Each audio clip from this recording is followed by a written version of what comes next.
কত কিউট না বেবিটা। এই যে বেবিটা আছে, এই বেবিটার যে কোনো একটা ছবিতে আপনি ক্লিক করেন, ক্লিক করে এই যে মেক ভিডিও অপশন আছে, ওখানে যায় ডিফল্টে যায় একটা ডিফল্ট ভিডিও আগে দেখেন কেমন হয়। আমি একটা ডিফল্ট ভিডিও জন্য দিলাম, ভিডিও জেনারেট হইতেছে।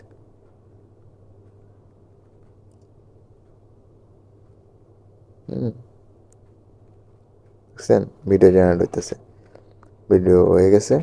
আপনি যে টাইপ কাস্টমস ভিডিও, এইখানে যাই আপনি তারে কাস্টমস করাইতে পারবেন। ঠিক আছে, কাস্টমসটা কীভাবে করবেন দেখেন, এখানে যাই ক্লিক করবেন, ক্লিক করার পরে আপনি লিখলেন, ধরুন আমি লিখলাম যে মেয়েটা কী করবে, মেয়েটা হাততালি দিতেছে, এরকম একটা মানে কাস্টমস দিলাম,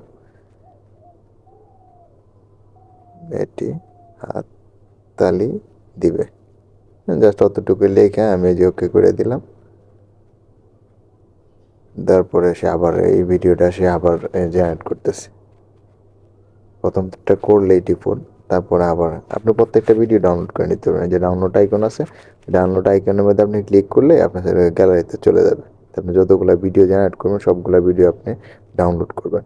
ডাউনলোড করার পরে ক্যাপকাট দিয়ে আপনি এডিট, এই যে এটা হাততালি দিতেছে, এটা ছিল আমার কাস্টমস।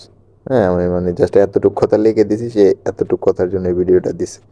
এখন আমি লিখলাম যে আরেকটু কাস্টমস করতে যাই, লিখলাম যে মেয়েটি কী করবে, ধরেন একটা ফুল, হ্যাঁ মেয়েটি একটি ফুল ছিঁড়ে নেবে।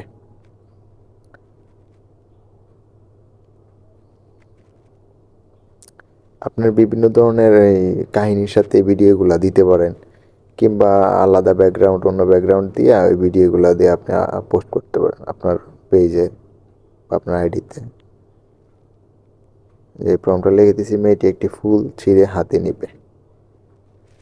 আবার অনেকে এই যে বাচ্চাদের জন্য বিভিন্ন ধরনের গল্প করেন, হুম, তো গল্পের ভিডিওর জন্য এগুলা এখান থেকে জেনারেট করতে পারেন। মনে করেন কয়েকটা ভিডিও জেনারেট করলেন, একটা গল্পের স্ক্রিপ্ট লেখাইলেন, লেখায় ওই ভয়েস ওভার করে এখানে অ্যাডজাস্ট করে দিতে পারেন।